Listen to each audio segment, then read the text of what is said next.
Hey everyone, it's a dose of Dr. Drew. And I want to get right to our guest. We are very privileged to have with me today Alex Berenson. He is a former New York Times reporter and a very prolific author. You may have recently seen his book, Tell Your Children the Truth About Marijuana. And today he's been in a bit of a shitstorm, and he very kindly decided to come in here and talk about it. Alex, welcome. Well, Drew, thanks for having me. Fortunately it looks a little better than it did a couple hours ago. Yeah, it seems like Elon Musk came to your rescue, and I was trying to get him to come in here too and talk about it. But here we are. Tell people what happened. So I've been I'd say a prominent skeptic about some of the issues around coronavirus and lockdowns. Not that, coronavirus is not real, not that it doesn't kill some people, but whether or not the lockdowns make sense given what we now know about the risks, and especially the risks sort of outside of nursing homes and really vulnerable older people. And I decided, a lot of people on Twitter had said to me, you've tweeted a lot, you have a lot of links, you have a lot of stuff. Can you try to present it in a more coherent way? And I thought, okay, I'll do that. I'll put a booklet together for people who might, if they're trying to get their neighbors to let their kids play, or they're going to a city council meeting or whatever for their own. Just the basic, just the facts as they unfolded. Yeah, exactly. And obviously I'm coming at this from the point of view of, okay, I think the lockdowns are an overreaction, but I'm going to try to keep this as factual as possible. Yeah. And so it turned out that as I was writing it, I was going to have to do it in multiple parts because there's a lot to talk about, whether you're talking about the fatalities, whether you're talking about how states are coding deaths, whether you're talking about the mental health impact of lockdowns, whether you're talking about whether masks work. There's there's a ton of stuff to talk about, even without talking about, sort of the more questionable stuff like where did the virus actually come from, which is all stuff I'm avoiding. I'm really trying to stick to information for now. Right. And so I finished writing part one, which is an introduction about this issue, and it's about death coding and death counts. And I last night or yesterday submitted it to Amazon, which is a platform I've used before. I've actually been published by Amazon as part of their Kindle Singles program. My books are all distributed on Amazon. Whether it's Putnam or whether it's Simon & Schuster. I'm a real Amazon author. And I received a notice this morning that said, we're not publishing this. Too bad. It's about COVID. Your content is not in keeping with what we want. We're not publishing it. Wow. And so I would say I got upset. I view this as censorship. And Amazon is a private company, but they're a private company that basically controls the whole US book market, especially now with everything closed down. And by the way, they're also a private company that's benefited tremendously from lockdowns. Yes. And so I started tweeting, and people got involved, including Elon. And lo and behold, at 3 p.m., Amazon told me they were going to publish it, and now it's up. And so where can we get it? You can get it on Amazon right now. It's only the Kindle is available. The paperback version, which will be pretty slim, but will be sort of a booklet size version, is not yet available. If you type in Berenson COVID, you'll see it. I'm not sure how much I would doubt they're promoting it. I don't think they're hiding it, but I don't think they're promoting it either. So you kind of have to look for it. But if you go to Amazon, type in Berenson COVID, you'll get this. And my hope is, a little bit lost in this fight over the censorship is I'm really trying to give people some information here about who this hurts and about what the risks really are. No, I did. I read the entire. Is that the total pamphlet you sent me today? What I sent you was the whole thing that's available now. It's a very easy read. It's all territory you will be familiar with because we all read it as it was happening in the New York Times and other outlets. It's not like this is esoteric. I particularly, when you get to the death coding stuff, I'm going to dispense with that first. Because some of that, one thing you don't mention is some of the death coding issue is a convention. And it was a convention established to help hospitals. And it's the excesses of the application of that convention that have escalated the death rate, right? So the convention was, listen, hospitals, we know you're going to dedicate your entire operation to COVID. So when you code COVID, we're going to give you a little more money, and especially if they're in an ICU. And that phenomenon, of course, created some distorted motivations. But I'm going to tell you, that was the right thing to do because otherwise hospitals will be shut down now, right? Yes. So just that's from my perspective. That's why I find that sort of uninteresting at this point until we're doing a real forensic analysis on who died, who didn't, who got a gunshot wound and happened to have had COVID. I'm sort of not interested in that topic because it's all the result of a convention that was there was no alternative. We had to do that to keep the hospitals open, right? It's really funny you say that because to some extent, in my position on deaths in the past has been, really for the last month or more, I don't want to argue about deaths. We know people are dying from this. That's bad. We know that there's some variation in how these things are coded, but it turns out you do have to talk about it. And the reason is that the people who want the lockdowns to continue, and amazingly, there are still people who want the lockdowns to continue, are beating the rest of us over the head with 100,000 deaths, 100,000 deaths, 100,000 deaths.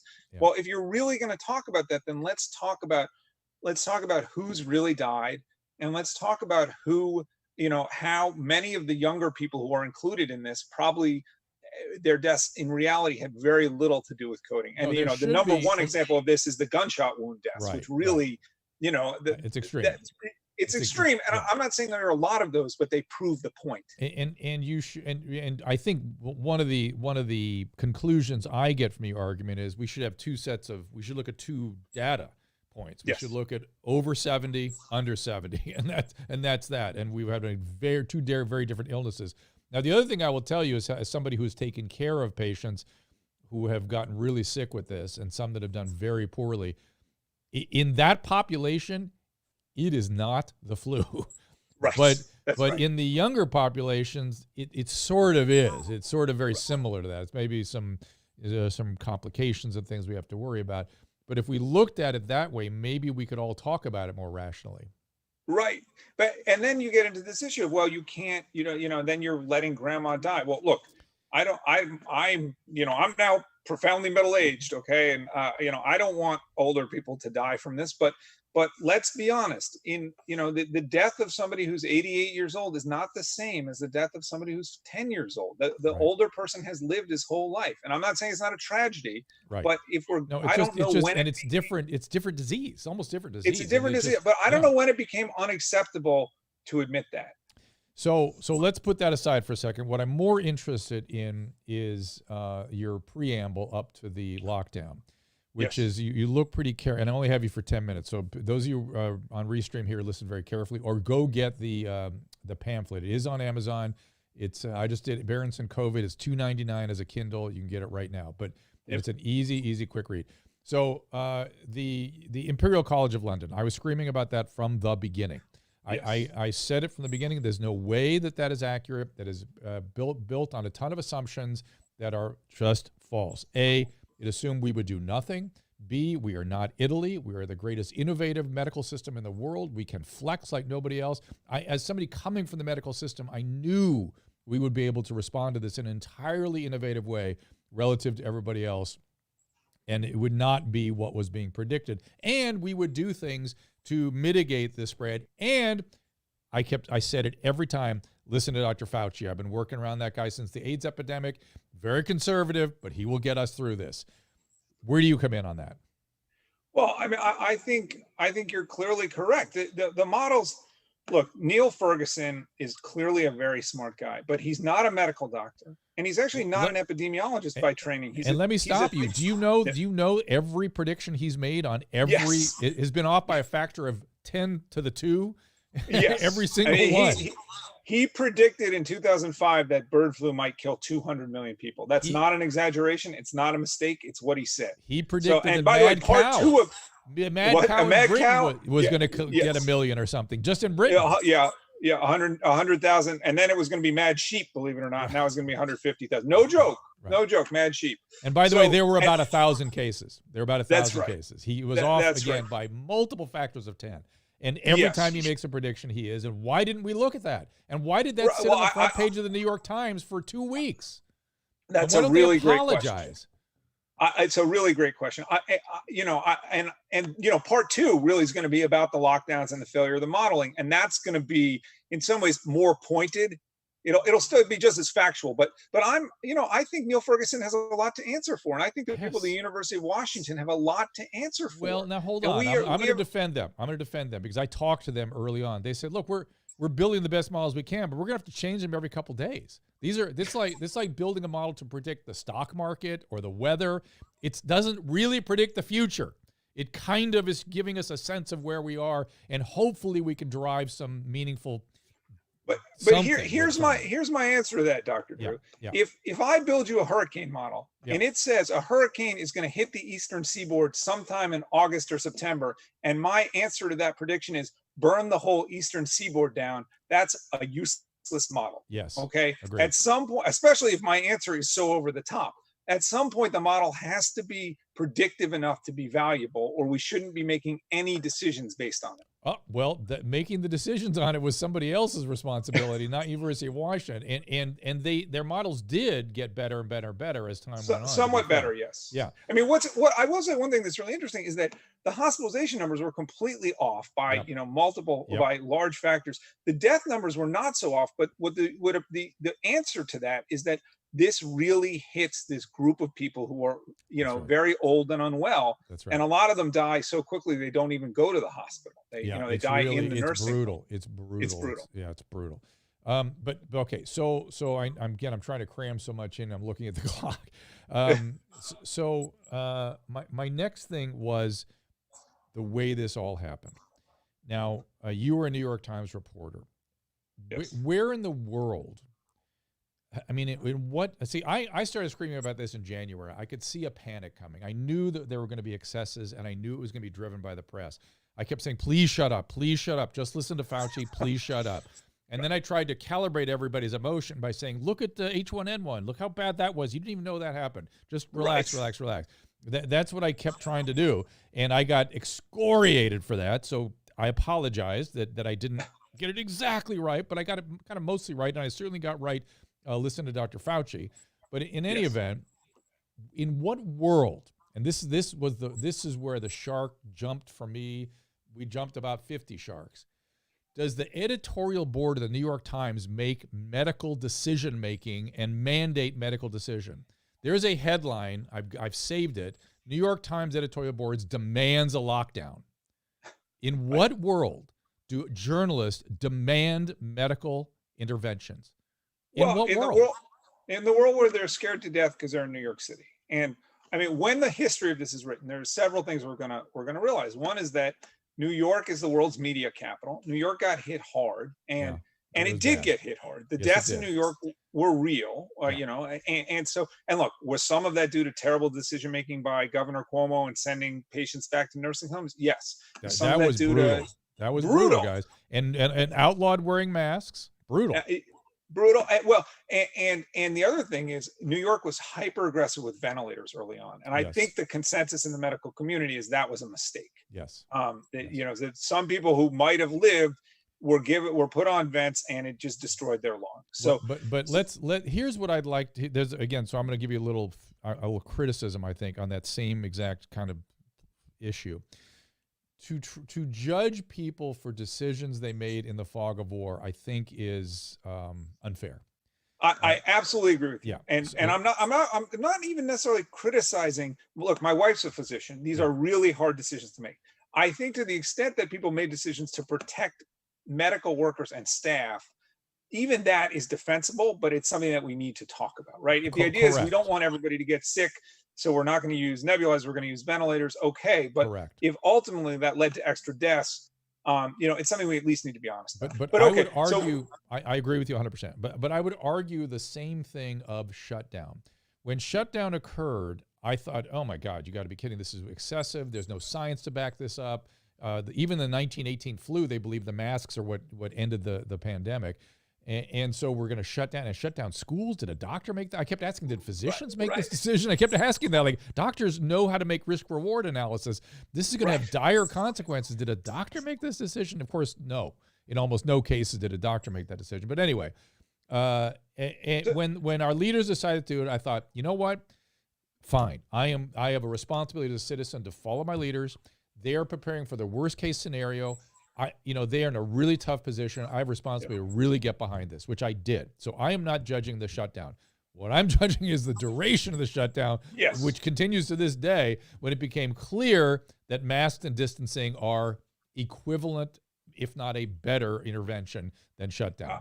What say you? Yeah, I mean, yes. Why is this going on? And why has the media pushed this narrative now for 2.5 months? And why is it that when a handful of children, and it is unfortunate, a handful of children seem to have died from this, but Yes. many more children die from the flu. Why are those deaths highlighted to try to? I mean, is it to scare parents? I don't know. Bill Maher put a code on it. He called it panic porn. Panic porn. Yep. The journalists have become panic pornographers, and Yes. I think I think that summarizes it exactly. It's very upsetting to me as a former Times reporter. And look, I don't think the Times is ever going to have me back, but I don't think I can go back and work there. I'm pretty upset with the way they've behaved. And I know they were scared in March. Okay, you can go back and look at the tweets, and there is raw panic in the people who lived in Brooklyn, who thought that everybody was going to die, basically. Yeah. But we've had 2 months plus now when it's been clear that that is not true to anybody who's paying attention, and yet the media is on this like a dog on a bone. And I am not. Well, but it got cured by another. That's right? right. It got cured. Boom. And I'm sort of I'm upset by. The joke somebody made, and look, what happened in Minneapolis is a terrible thing. Yes. Okay. And everybody, in my mind, everyone has the right to protest that. I said that. I think they have the right to protest that, just like they have the right to protest the lockdowns. When the Raleigh police in North Carolina said protesting is not an essential activity, I thought that was one of the worst things they could ever have said. I've been consistent about this. But let's be honest, the fact that the media has jumped this in the last week, I mean, not that it's not a real story, but they've jumped it just as any momentum that COVID had has finally disappeared. And you don't have to be a genius observer of the press to wonder if there's not a link there too. Well, I would just say, don't worry. The LA County health director is still pushing the idea that the beaches are more dangerous than the literally than the demonstration. So many people will not let go of this weird idea they've had. And I was looking at the data very carefully. I'm going to go over it for my viewers out there in a minute. But there is no increase. There is no increase, and we should have it right about now. Yep. Either they're not coming in for the tests, or there is no increase. No, there's no increase. You can look at Georgia. Georgia's been open for more than a month, and really substantially open for several weeks. And hospitalizations are down. In Texas, it's been a month, and there's no real change. Well, I mean, but to be fair, the demonstrations are even more intimate, and people's mouths are open. There's a lot to this. It's outdoors where it's less. It's true. People are yelling, and yes, I will say that in New York City, a lot of people were wearing masks, which is interesting. There were a lot of masks were being worn, but not enough to prevent trouble. Let's be fair. And I saw a lot of masks below the nose, which is might as well not wear the mask. The chin mask, yes. Yeah. But given the age of the protesters, none of those people are going to get really sick. Well, if the idea of, let's say, the beach being a dangerous place because you take it home to grandma, if that's the idea, within the next week we should see a rapid uptick in deaths, and all I see is a continuing down. That's right. I think you and I would be very surprised if there's a big increase. No, I wouldn't be very surprised. I would think there'd be a little uptick. Even I think there will be. I keep expecting it, but if there's none, that's pretty extraordinary. That should be the end of this debate. Yes. For now. All right, listen, I know you have to go. Dr. Drew, thank you so much for having me. It's been a pleasure. And hopefully we'll talk again soon. I would like it. I would love to go over the book too, the cannabis book, and we got a lot to talk about, my friend. So all right, man. Be good. All right, take care. All right, bye. That is Alex Berenson. Now let me get to you guys and see what you're thinking about what he said. All right, I'm going to go back up your stream here and see if I can get some of your comments. Making the decisions were Fauci and Birx. Yes, they were, Wendy. They were making decisions along the way. But they were, by the way, they never recommended lockdown. Never. So that's the thing. The lockdown was something done by governors. They were recommending masks and social distancing. That's the fact. And again, what I kept saying was listen to the CDC. Listen to the CDC. They know what they're doing here.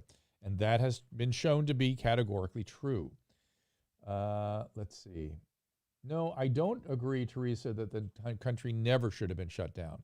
See, I think that's a false narrative. I think the shutdown was, if you can't remember how confusing things were back then, think back. I think it at least gave us time to take a breath and think about things and figure out what's going on. What if it had gone the other way? Again, with the virus was in charge at that point. We didn't know. So I'm going to say shutdown was the right thing to do. I say the duration of the shutdown was the wrong thing to do. But okay. Let's see. Correct, Alex, that they are not social distancing, and it is concerning, but we're not seeing any uptick in cases. I was looking at the data very carefully this morning. I'm not seeing it. Earlier when you guys were talking, somebody asked, what would the numbers be if we hadn't had the lockdown? Like, what do you think would have happened? If there had been no, I don't have, because I think it was the right thing to do. There are people, who, and I'm not an epidemiologist, but there are people who believe it would have been exactly the same. There are people who believe it would have been better because all the transmission that occurs in the home. And there are people that say it would have been about the same, but a little more. Like in California, rather than being so stretched out, we would have had about the same numbers, but in an outburst that, in my opinion, would have been worse. It would have gotten worse than we had it. It has to, right? When there's a lot of people sick, you're going to get more exposure if you're not taking measures. So it would have been worse. The question that I have not seen anybody answer to my satisfaction is, would the total cases and total deaths be different? Probably not, because we were just trying to flatten the curve, which is draw out the cases and the amount of death. So would it have been worse, or would it have been better, or would it have been just the same? And a lot of people feel like it would have been the same. Let's see. Let me see what else. What else you have? North Carolina. Samuel, let me just quickly go look at that. You're saying that they were up. Their highest numbers were yesterday. Let me look at that. North Carolina had a stretched out kind of a curve last time I looked at it, as I recall. And so those stretched out curves, oh yeah, no, you just had a longer curve in terms of most hospitalizations. Doesn't look like it to me. It's just been pretty steady at like 570, 580. If you're saying, let me look at the, see if I can find other data. Give me 1 second here. Interesting. North Carolina, sorry here. Take me a second to get to it. Here it is. Okay, let's look at the historical data on North Carolina. Usually I can tell something. Come on. Okay. So you have roughly, you're just generally, you might have had a little uptick in deaths here. So we had 12, then 40, and then 20, and then 30. No, 21. So yeah, you had a little more, but really not a significant variation. In terms of cases, it's 700, it's 600, it's 1,000, it's 1,200. So a little more positive cases, a little more, but not your highest. Your highest was well back about the same in May. You were doing about the same thing in May, which is what the graphs show, which is that you're sort of plateaued. So I wouldn't call that necessarily a trend. Maybe it will become a trend. We'll see. And I don't know, did you have much demonstrating in North Carolina? I don't know. All right. We're still. Surely we had 8,000 people in downtown LA last night. Did you know that? I do know that, and I think we're going to have more tonight. That's insane. Carp says, surely you would see the uptick in a week from now minimum. No, we should have seen it by now. 80% of cases emerge in 3 to 7 days. 3 to 7 days to get sick.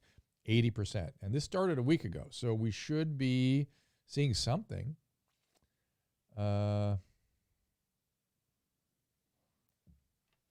Somebody wants to know this. T. Bailey is asking would the uptick happen in 2 weeks. No, the death rate should be about 2 weeks out, 2 to 4 weeks out for the death rate to go up. Infections 3 days, right? 3 to 7 days, all the infections show up. So you should be, the testing positive should go up. Hospitalization should go up. 2 to 4 weeks later, the deaths go up. And let's be clear, as Alex and I were discussing, the young people are the ones that are going to be sick first. So the death thing is going to be reflective of the old people that get the infection from the young people. Arizona is going up. Let's see what... you said something interesting a couple of months to me. You said I did. Same amount of people are going to die by the end of the year that would have died in a shorter period of time. That's the theory. That is the theory. That's what we believe. That's we never intended to decrease the number of deaths, though I believe we did. Yeah, Arizona's, that's interesting. Yeah, you're right about Arizona and their infection rate going up. That's interesting. So let's see. So this is why more people are going to die, and because we can't. Hold on we here. can't Let keep me. people inside forever. Arizona's had a little shift here. Let me kind of look at this. Because Arizona was kind of cavalier. They never really had many cases. They're never going to have that many deaths. The daily death rate was predicted to go up already before the opening, before the moving around. Let me see when they opened. They opened on around April, first week of April. Hospitalizations were going down and they sort of plateaued at kind of the same level, but cases. I think people have gone out and socialized in Arizona. Yeah, soon. cases. It's just bouncing around a lot. It's bouncing around. I mean, we have friends that live there, and they said they were already their restaurants were open like maybe 3 weeks ago. Or 4 weeks ago. It's bouncing around quite a bit. It's still not a lot of cases relative to some of the other states. We're at 550 now, where you were down at a low of about 198. That was only 5 days ago. So, and you've been moving around for a few weeks. So I don't know quite what to make of that. Our hair salon opened today. Good. Congratulations. I'm very happy for people. Epidemiologists typically do not go to medical school, Julie. You can go to medical school and then become an epidemiologist or vice versa, but they are typically epidemiologists. They're mathematicians, essentially. Fauci said, again, cautiously optimistic about a vaccine at the end of the year, 100 million doses. I love that. And by the way, the monoclonal antibodies may make the vaccine not that necessary. There's keep your eye on monoclonal antibodies. What is that? It's essentially, so a vaccine is designed to create antibodies to parts of the virus. Your body, charges up its T cells and B cells to produce this. And monoclonal antibodies are constructed antibodies that we inject into your body that fight the virus off, could prevent the virus, could prevent it from getting in even, and kill it when it gets in there. So it's doing exactly what your body would do. It's just doing it from the outside. Somebody said Florida has 60,000 cases. I don't know what that Earlier, means. somebody said Florida had 60,000 deaths, but I don't think that was right. Okay, let me look. So again, I expect an uptick. I am expecting an uptick. If we don't, you have a lot of elderly people there. Yeah, they do. No, you do not have 60,000 cases. You've been steady at about 800 to 1,000. Let's see. Did they have a lot of deaths? Hospitalization way down.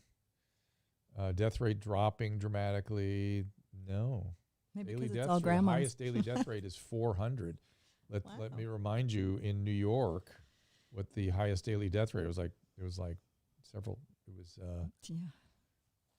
965. Yeah, that's crazy. So it was bad. That's a lie. Yeah, I think the New York shutdown was the only thing you could do. I don't know how you can be critical of what went on there, especially when I try to figure out what's going on. Sounds going in and out again. Stay right on the mic. How fast to test monoclonal antibodies? It is in human trials now. If no uptick, it could mean the viral load is weaker. In the community, yes, I agree with that. Does vitamin D help? Yes, it does, as far as we can tell. But, it's not going to prevent it if you're out there and exposed to a good load. So, guys, these are really, really good questions. Do I think schools should open the fall? Ask me in about 2 months because I want to know where the monoclonal antibody stuff is at. I want to know where the vaccine therapy is at. And I want to see whether this thing really dissipated. My suspicion is we could open schools. That's my suspicion. Whether we will is a whole. Florida is now at 60,000 people who passed away from COVID. That is, well, let me double check. I believe that is categorically wrong, but let me double check you on that. Florida, as I said, the total number of deaths is, give me a second, is projected to be 3,000. 3,000 total in August. So 3,700. So let's stop it. Where did you get 60,000? I mean, you ought to check your data. Probably some news article. Check your data. My goodness. That's crazy. So could not be you're off again. You think about it. You're off by a factor of 100, 200. I mean, come on. Here we go. Let me get back to where you guys are ringing in here. Get some questions. Yeah, Jason, I don't know where the 60,000 cases came from. Google says 60,000 cases in Florida. Is that the... all right, so let me go look up the... you can look at it at COVID... I'm sorry, at the... oh, shoot, what's it called? The COVIDtracking.com, COVID Tracking Project. They have a lot of good data there. And you want me to look up Florida and the total cases on Florida? I will do that in just a second. And again, it depends how you measure total cases and what you're talking about. I'm gonna assume we're talking about total positives in the state of Florida. Takes a second to get that. Oh shoot, I'm having computer problems again. Let's go to our data. And I'm going to Florida, right? Florida, here we go. Give me a second, guys. Florida, total positive cases is 60,000. That is correct. 60,183. Total deaths, 2,600. So the fatality rate there, even though a lot of old people, is fairly low. Okay. Do we have to worry about little kids? Kids, again, don't typically get this. It's very unusual. Careful of Could data they just be asymptomatic? Yes, the children can be asymptomatic, but they don't tend to spread the COVID the way they spread influenza. The primary spreader, Fauci apparently said we should think about opening schools. Good for him. And again, Fauci is very conservative. The spreader of influenza is children. The spreader of COVID is adults, in the home typically, in the home. Of course, we should put people back in school, all the kids, because they're left at their own devices at this point. Well, that may be one of the reasons we have people in the streets. Yeah, I mean, if you can go out and protest, but you can't go to school, doesn't make sense to me. Do I think the vaccine will come by December? I do, actually. I do. What about child inflammatory reaction, Kawasaki syndrome? Yes, viruses cause Kawasaki syndrome. That is a common complication, or an unusual but classic combination of viral illness in children. Yes, it seems to be perhaps slightly higher in COVID. So people do worry about it, but it is very rare, very rare. And so doctors are watching it very carefully. Okay.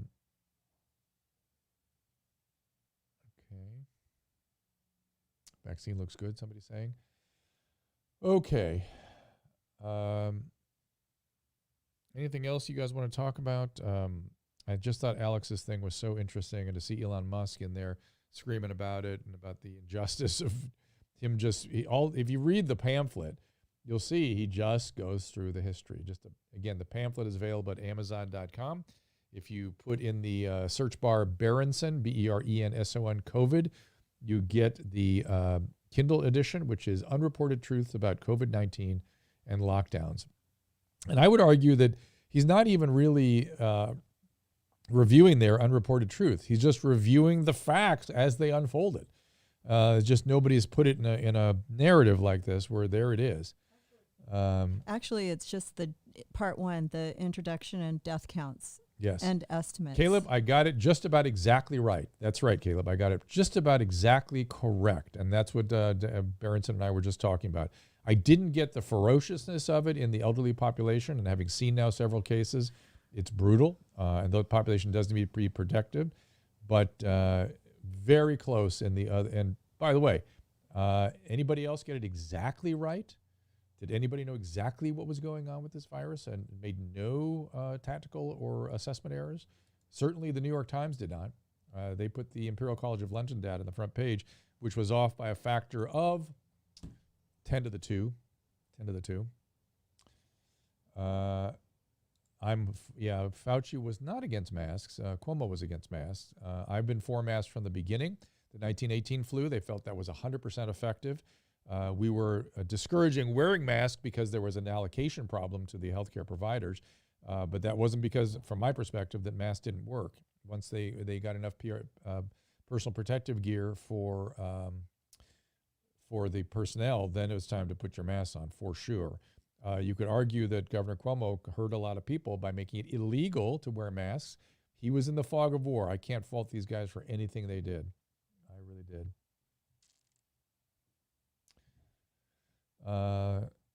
Let's see. The humidity with the flu. Humidity, this virus does not like the flu.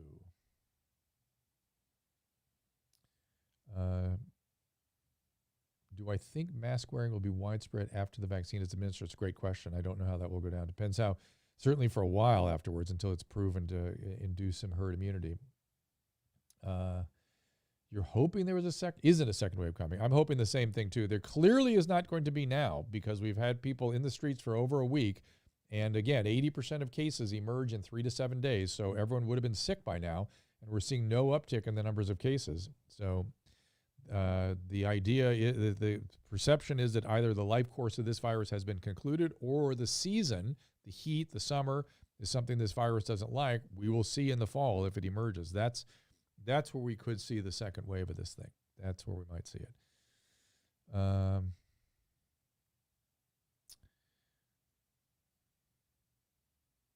Great. I'm glad, Mark, that it helped you stay level-headed to this. And again, we're still trying to figure out what happened. It's looking at the data now in retrospect, but be careful of second-guessing people in the heat of war there.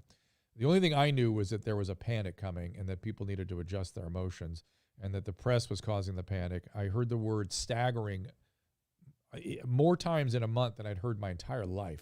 Staggering numbers. And the other thing was, what was the other one that they just kept saying over and over again? Catastrophic? No, with every grim milestone. We achieved another grim milestone. That was the opening sentence of every article in every newspaper. A grim milestone. Oh, okay, I got it. Yeah, we had an epidemic. We got it. It was bad. It was nasty. And again, I took care of quite a bit of it, enough to see the milder cases, the moderate cases, and the more severe cases. So if you're older, be careful, man. This thing can be brutal. If you have hypertension, hypercholesterolemia, insulin resistance, antiphospholipid syndrome, watch out. Watch out. Soaring, Mark, was that another word you saw? Yeah, I think soaring was another word in there a lot. But I kept seeing staggering, and that was the one that I actually yelled at some newscasters about. I'm like, stop it.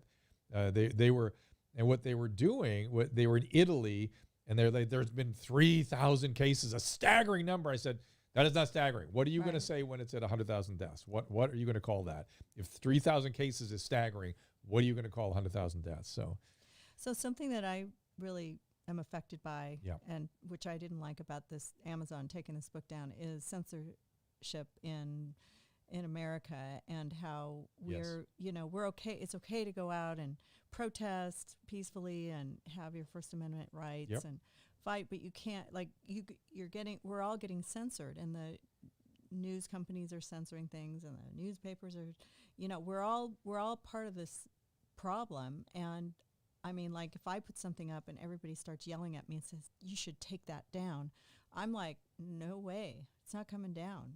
I put it up there, it's staying there.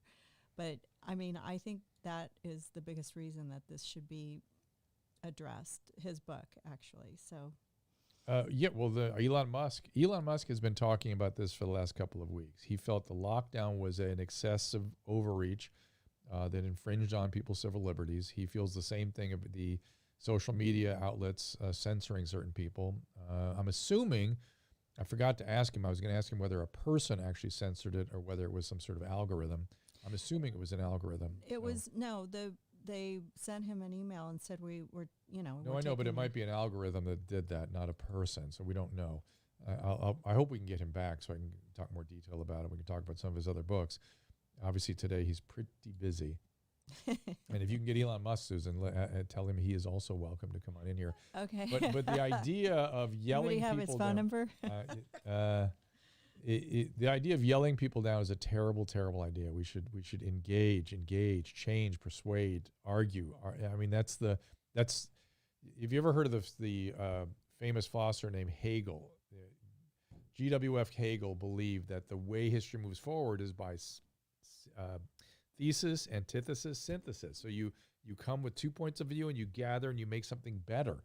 That's how history moves forward. Exactly. I think he's right on that. So it's very disturbing to see points of views of any sort completely eliminated. Now, I'm not saying it's okay to yell fire in a crowded theater. Hate is not okay. I'm not saying that. I'm saying ideas need to be discussed, and we need to get out of our cognitive dissonance and begin to do it in a systematic way.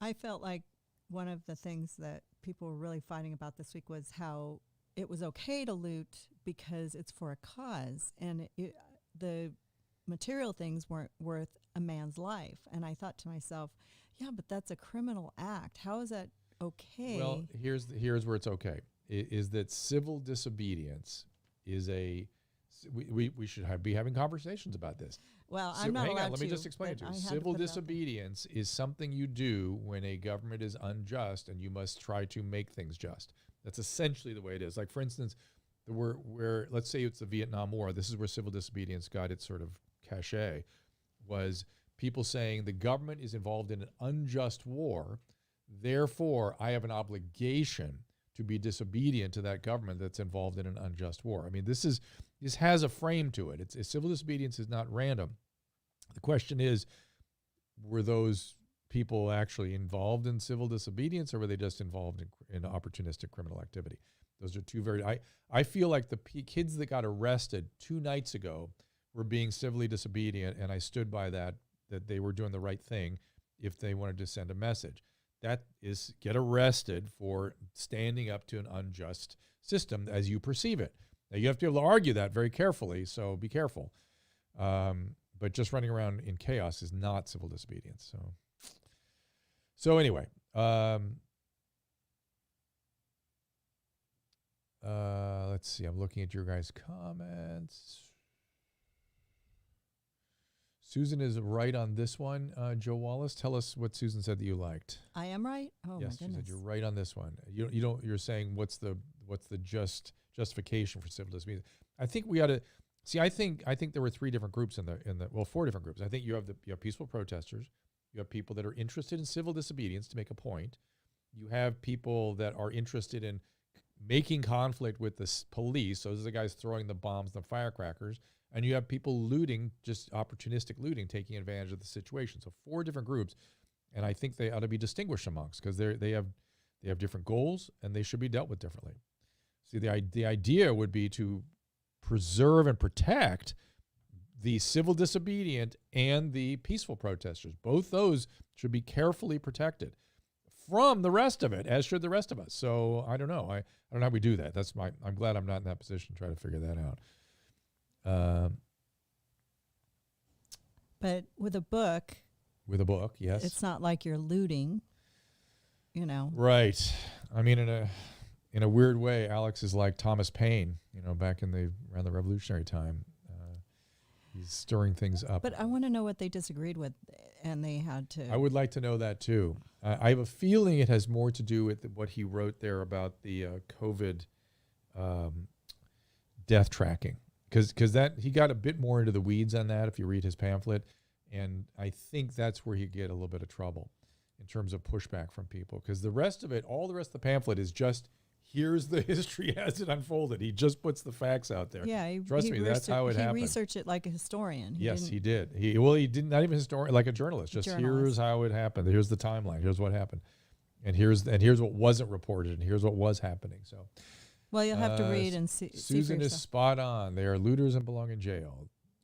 Kimberly, arrest needs to happen, but only to lawbreakers. I made the mistake of mentioning it the first night when it happened, before it got really bad, and people were defending it, and they're still mad at me because I said, You were defending the looters? This feels bad to live in L.A. This is bad. They're looting a Target, which is a place where people need to get their food and their diapers, and they're looting a Whole Foods and a jewelry store. And it's like, wait a minute. Dare you? Hey, why don't we talk to Jessica Taylor, who's on this thread here? Do you see her there? Can you get her for me, Susan?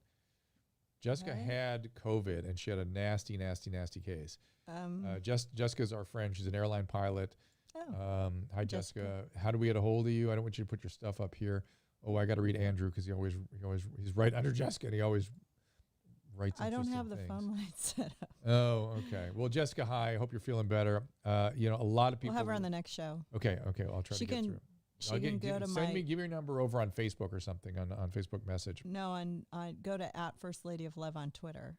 Okay, Jessica @FirstLadyOfLove on Twitter. That's all spelled out in words. Because we saw you and prayed for you during that whole affair. That was really nasty. And one of the things about the 1918 flu is they saw a lot of neurological and what they call neurasthenia, weakness, and all kinds of stuff for like a year afterwards, and some psychiatric stuff. And so I'm not surprised that some people stayed sicker longer than we are aware of. And that's another story yet to be told. And man, Jessica, I think you lived that. So I want to give you a chance to tell that story. And I hope you're better now. Tell me here, are you better? She's probably afraid. Meantime, she's running now. I want to read Andrew's thing. Do you believe cases are rising because states are now looking for cases in nursing homes and prison? Lots of reports of testing drives, 7 days % positive, under 5%. I don't have an opinion about that. I was not aware of that, but I'll keep an eye on that. Thank you for alerting me, as you always do. I just can't see after all these groups of people that they're not going to have an uptick. And I think there has to be an uptick. I think there has to be. But the question is, will it be significant, and will it really hurt people, or will it just be a little bit of a and then over? Right. I think it's going to be a little uptick myself. Because if it were a big uptick, we would see it already. I mean, I feel pretty secure saying it's going to be minimal. Well, if they get thrown in prison, they're going to catch it. So I just think it just doesn't make sense that we wouldn't see it already. So many people have been imprisoned. It's just,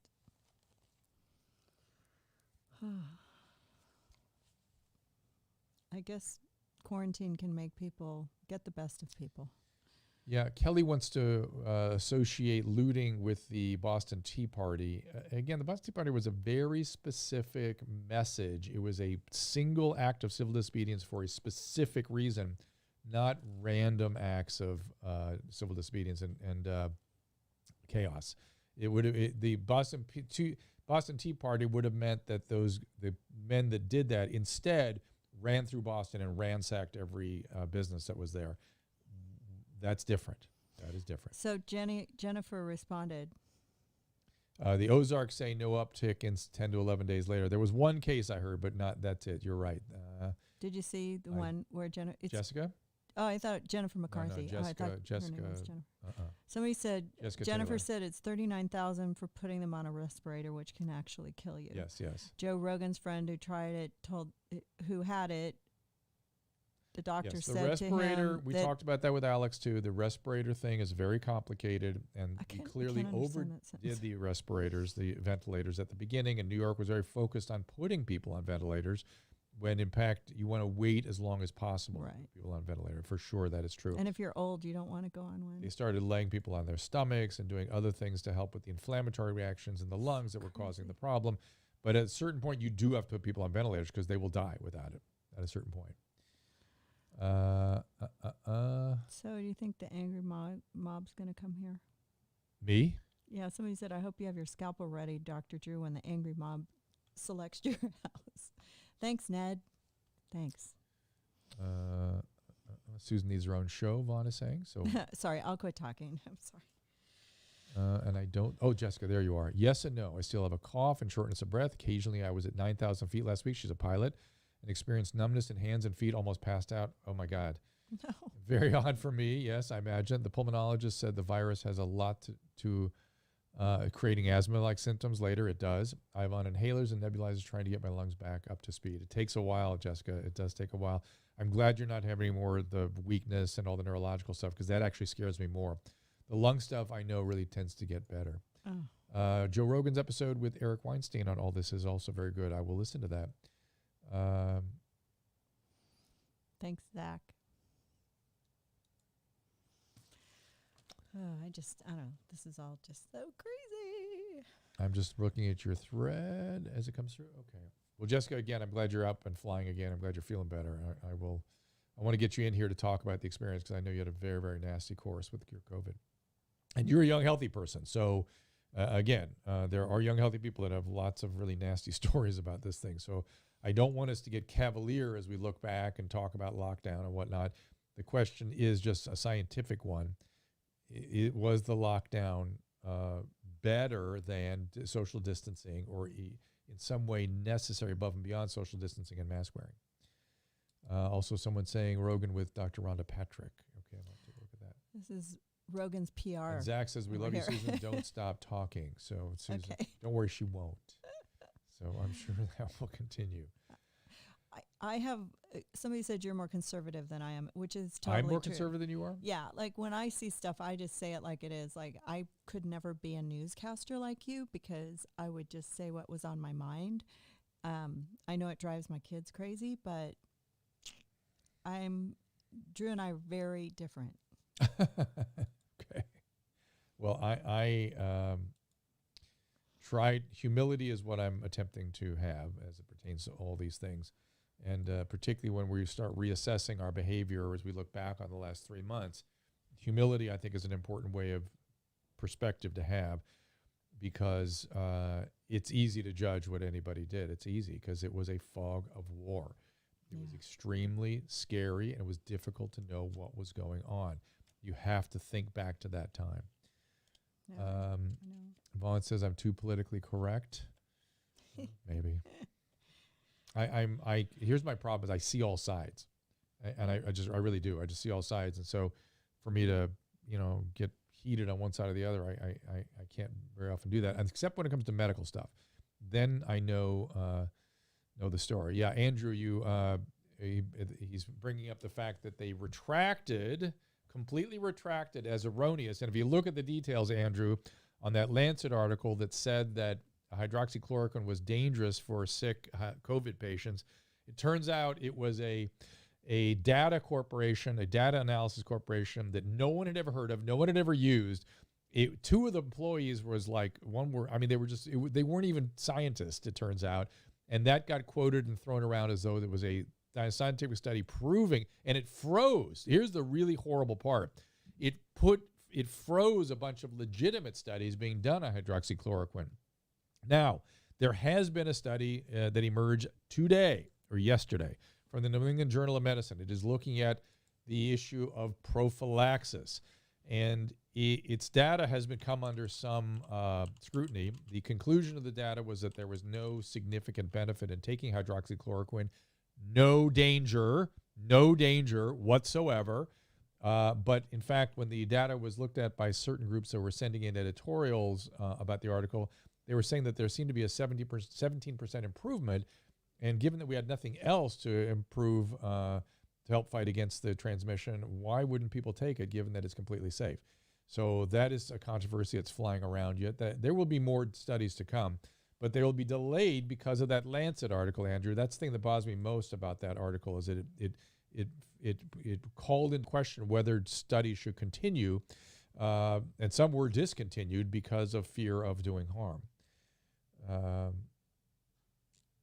Yes, University of Minnesota, all the patients were all online, and some stopped taking the medicine. That is correct. You do not politicize science. The press should not be involved in the execution of medical decisions at all, and they should not be involved in science. Jessica just texted me. So, Susan, do you want to call Jessica right now? I'd have to set up the phone line, okay, and so we'll do the it problem tomorrow. is I turned off the Zoom, Okay, so okay, I can't.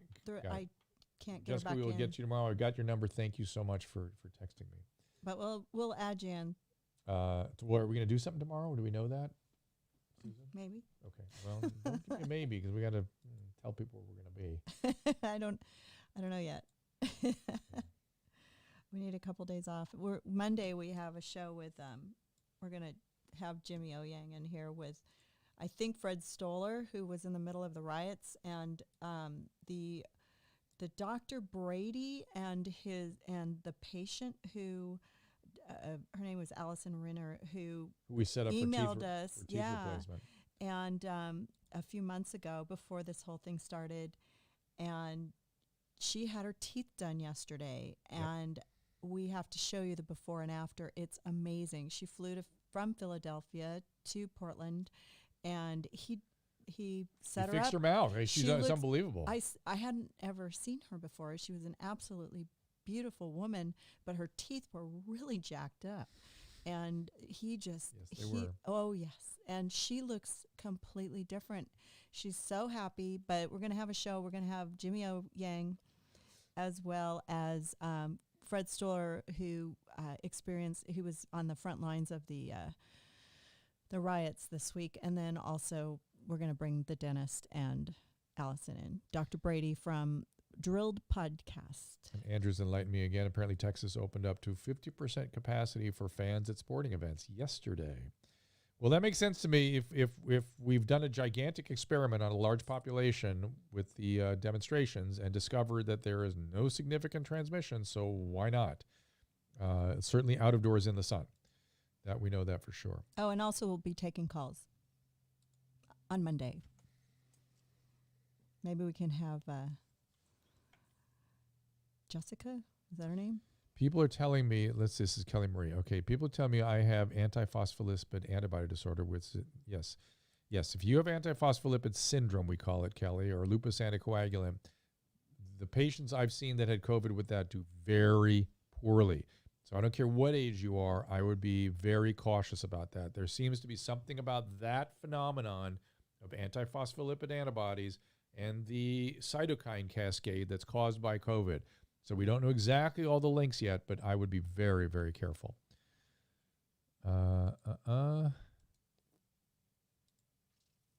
Yeah, what if indoors like hockey or basketball? I don't know. I'm glad I'm not making that call. I think we need, let's see the next couple of weeks play out when people are going to football games or outdoor events and soccer games, and what the fallout is from the different demonstrations. If there isn't any, we kind of have a little bit of an answer there. I almost feel like it's time now. To what? Try some large Just let gatherings? us go back to life. No, we're not We've quite. already Listen, released we're the not. Kraken. We're not there. We need to wear masks and social distance. Of we course, are but not there. Why? You can still do that. Yes, you can still do that. That's right. And it may just be the hand washing and masks are more important, or a lot more important. So you just fill in half the seats in a venue. Yeah. Yes, I get you. I'm with you on that. And then they can just have people in the bathrooms using a lot of Clorox and stuff like that. Perhaps. I guess we don't fully know yet. We're still in the. I like the. What about UV recycled air in ducts? Yes, UV does seem to have a really significant use here. So yes, UV could be helpful in a lot of situations. So we'll see how that plays out. Okay. Let's kind of wrap things up. We did more than an hour here. I'm ready to let everybody out. You are. Yes, I am. If I had a voice, I would say it's time. But I come from a family that lived through a lot. We don't get sick and die very easily. I'm worried about people who have probably a ventilator in my future. So yeah. Thank you for that. I'll give it. New York City Trains is using UV. That's good. True. I'm sorry, I'm laughing. That's not funny. It's a nervous laugh. I tried taking zinc and it kept making me sick. Yes, zinc will give you nausea. So you're just doing the vitamin D. Yes, do the vitamin D at about somewhere between 5,000 and 10,000 units a day, between what your doctor says, and then watch out for the maybe some vitamin C also is helpful. Apparently, New York City recorded no new deaths yesterday. That's rather incredible. Nice. That's crazy. Today just seemed like a really happy day. Today is my dad's birthday. Oh, yeah. He's Nice. no longer with us, but I think it just felt like it was going to be a good day today. Well, it's been, somebody said, thanks us for us being the voice of reason. I have felt like we have been the French underground here, transmitting out of a basement. You know, it felt like we had some purpose to try to make sense of the fog of war. The arrest of those other cops was a huge move in the right direction. And if those of you are not from Los Angeles made a giant move towards essentially meeting the Black Lives Matter's goals, having an independent organization to evaluate police behavior from the DA, to have defunding. There were a couple other things they did, but they made some major changes to how the LA Police Department will be operating. So I would think people would celebrate these things if they felt strongly about those changes. We'll see. The stock market celebrated. Yeah, we'll see. United Airlines went up, so Yeah, maybe they'll I be think- back up and flying. Let me, as it pertains to economics, let me say it here first. I think we were going to see inflation in about 2 years, like maybe 18 months. You've been Like saying that for 2 years. No, I've not.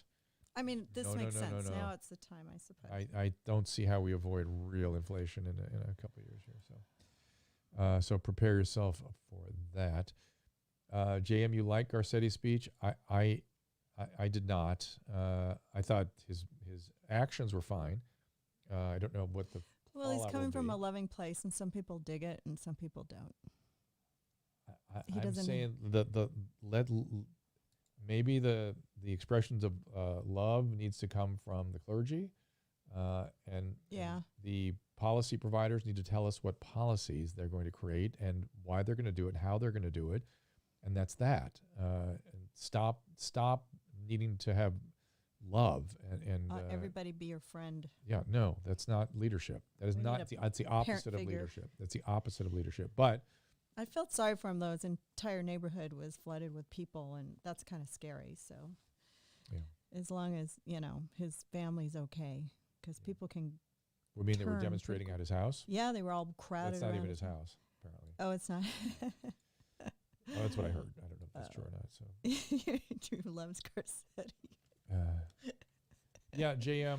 I guess when you live here, it's not JM. It's not even sycophantic. It is. It's like it's not appropriate to the job, and to unite everyone with love, and that is then bring in somebody whose job is that to help us with that. But if your job is policy and budget and helping the economies of this city survive. Right, he was encouraging people to come back the next day. We'll see you tomorrow. Can't wait. I don't know how he's going to have any police when the tax base in the city has gone to zero for 3 months. I don't get it, but whatever. I mean, that's the leadership. Well, inviting protesters was looking for trouble. Like it's also inviting looters. No, that's not my point. That is not my point. No, but that's my point. Okay. Mine is keep them safe. Keep the protesters safe. However we have to do that. And how are you going to do that, Mayor Garcetti? How is that going to happen? That's my thing. I mean, we got the National Guard, and that seemed to help a lot. Well, that was his thing. But even though he said he wasn't going to do that. I know. The same day he goes, I'm not going to do it. And then 2 hours later, he had to do it. I guess he got it. Was so over. That's, we've been watching every minute of it, and it's just this week, I'm telling you, it's like I just so glad we talked about COVID-19 again. I thought I would never say that again in my life.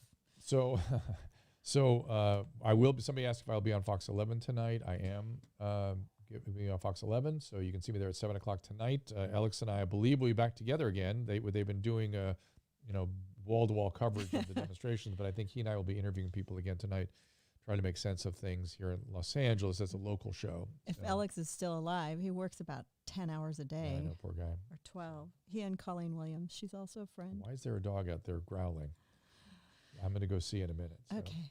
All right, you guys, thank you so much for joining us. Thanks, everybody. I hope you'll check Alex Berenson's stuff out. Go to Amazon.com and just put in the search bar Berenson COVID, and it will come right up. All right, you guys, thank you so much, and we will see you tomorrow.